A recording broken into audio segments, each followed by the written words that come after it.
nesedí. Kdybys tu nebyla se mnou, tak už dávno spím.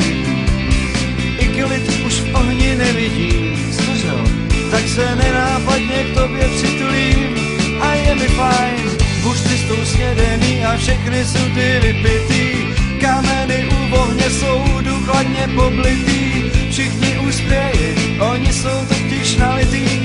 Oheň už vnímáme jen my dva, jen já a ty. Je tu s náma ještě nedopitá flaška vína. Sedíme na zemi v trávě, tam u kravína. Z kazeťáku na stole ozývá se psychohlína. A já jsem si víc než jindy začal všímat tvého klína.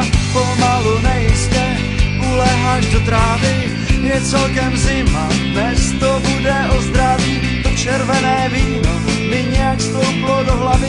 A jen se s tebou líbat už mě pomalu nebaví. Tak marně hledám slova, jak bych ti to měl říct. Že už bych s tebou konečně chtěl zkusit něco víc.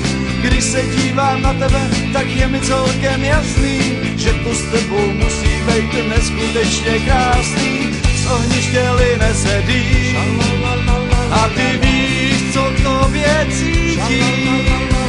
Ty víš, že jsem romantik a že myslím na pohlavní styk. No a slova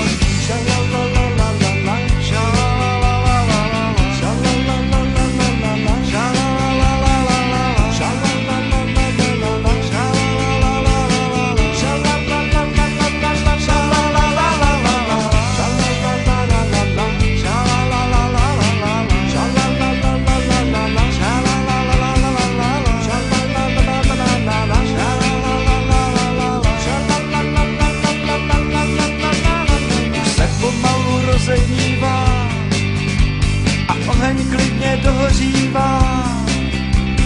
Slavík si blízko nás zpívá a s úsměvem se na nás dívá.